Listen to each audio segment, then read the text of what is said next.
Hey guys, and welcome to another brand new video. In this video, we actually have some pretty cool news to finally go and see Sony make its next big transition, where it seems like for us, we're finally now seeing official recognition that the PlayStation 4 might finally be ending. Now, this will be a very solemn thing to go and talk about because a lot of folks may still be on the PlayStation 4, may still be trying to find their PlayStation 5s or saving up money for it, or as well, some folks may just have never made the jump for whatever odd reason that I'm not really sure why you're watching my channel because we cover up so much gaming news at the end of the day.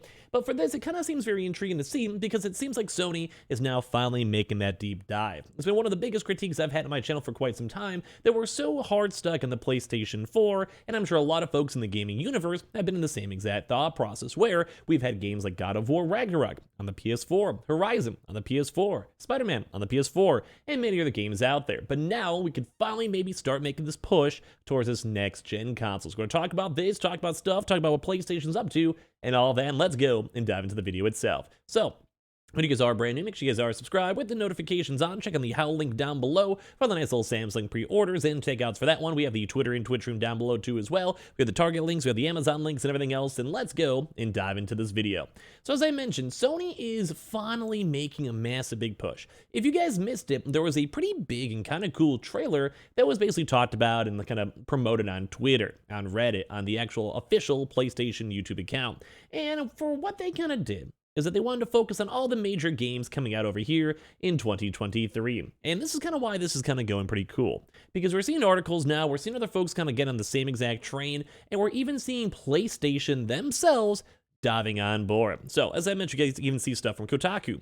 Sony might finally be ready to focus on PlayStation 5 games, and then inadvertently go and ditch the PS4. So a new trailer from the PlayStation showcases mostly PS5 and PlayStation VR 2 games coming in 2023.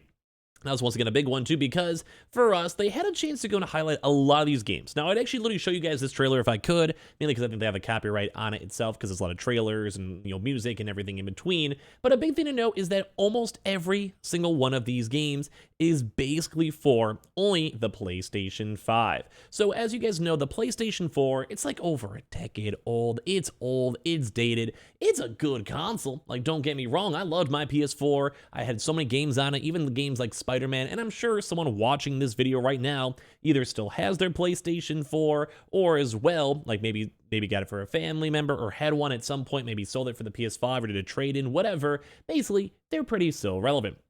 And at this point, though, it was released in 2013, and even seeing some recent updates nowadays with Discord. See, even Discord itself is only doing brand new app updates for the PlayStation 5. So you can still go and have like, your games that you're playing be showcased on your on PlayStation 4. But if you guys want to join parties and message friends on Discord, like through the actual native apps, guess what? You need to be using a PlayStation 5. And while the PlayStation 4 has been phenomenal, it's optimized, it's it's good, we're proud of it.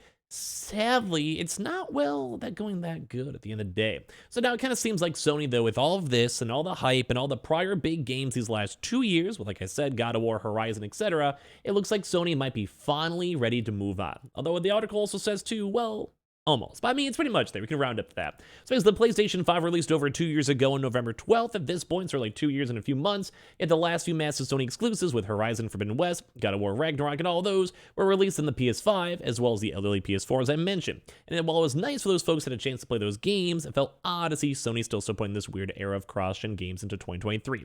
Now, once again, I'm cool with it. I'm sure there were some sort of delays. I'm sure the games in the PlayStation 5, I liked them. They were still pretty high up there on their potential list, and all these games were probably also in development for the PS4, and they probably already had most of the development, if not almost all of it done on the PS4, and then they're like, okay, let's go fine a little bit longer, make the PS4 version a little bit better, and as well make the PS5 version good too. So I'm not fully against it, because I do know there was a huge supply shortage. Stock is thankfully getting better, and a lot more folks are, getting their consoles. It's nice. So it kind of makes sense of why they did it, but it is also weird on how long it actually did go and happen.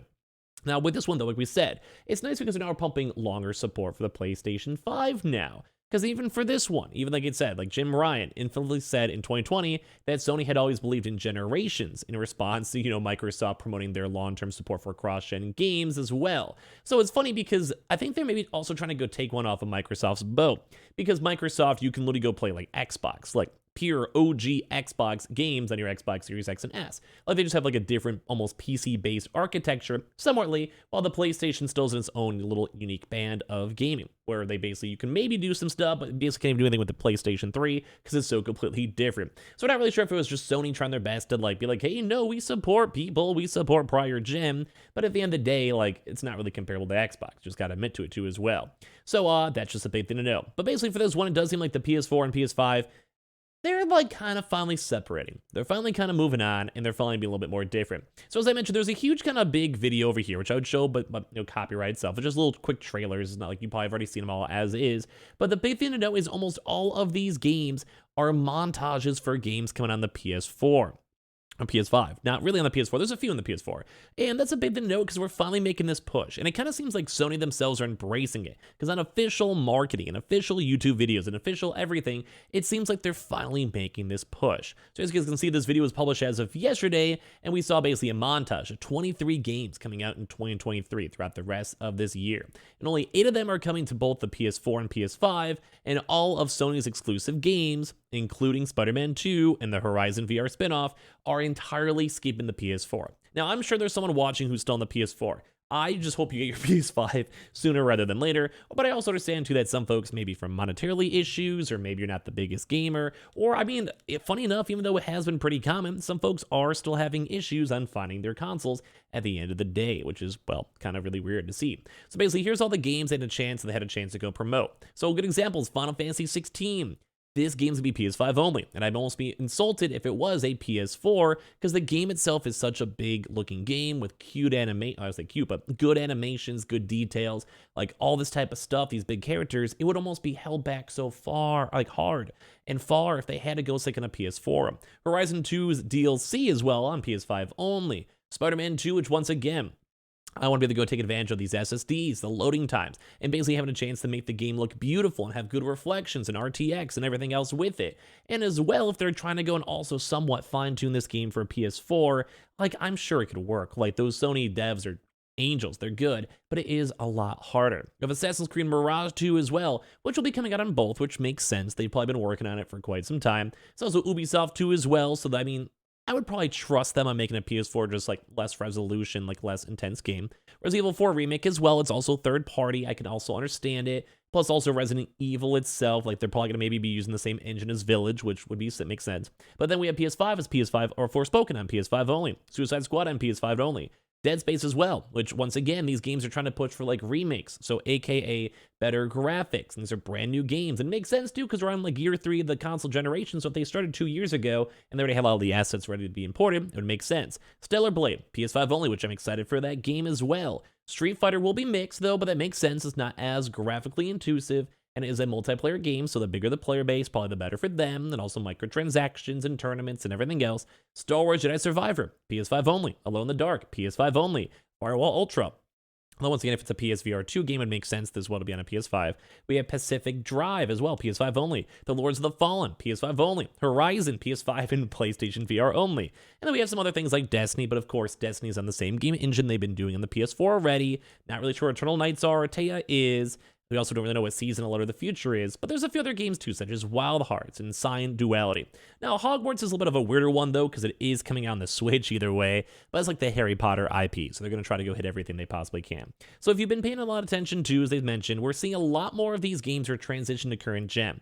And I think the big issue is that you don't want to spend like hundreds of millions of dollars, because some games can get up there if you only have, like, let's say 20 million people, or even maybe 10 million at the start of the PlayStation lifecycle. I think Ratchet & Clank was a good game, but it kind of fell issue to it being a PS5 exclusive, and there just wasn't really that many consoles, because it was also in the midst of the shortage. So it makes sense that these third-party games that are not getting like kind of fueled by Sony, like say like a Naughty Dog or something like that, because for them, like they're probably making money from Sony sales, the consoles. If you're like a Resident Evil or like a Street Fighter, yeah, you're not going to really be getting that much money off of Sony and Sony consoles and Sony pictures, because guess what, you're a third-party company. So it also makes sense of why they're also still trying to go stick on the PS4 as well as the PS5, and while Sony's trying to go and sell the new hardware to make new money on the PS5 features. So I think at the end of the day, it's good because we're finally making these big next steps in terms of gaming. We're finally able to go and just do something with our games, you know? I think it's nice. I think it's good. So I want to hear your thoughts and comments down below. Are you guys going to be sad when the PS4 is gone? Are you guys hyped up for the PS5 finally to take over? Do you still even need a PS5? Let me know. So make sure you guys are also checking out the How link down below. We have the Twitter and Twitch stream as well if you guys want to follow. We have the Target links. We have the Amazon links to go and follow. And of course, like I said, I appreciate you guys all so much for watching. So make sure you guys are subscribed. And we'll see you guys up in the next one all up tomorrow.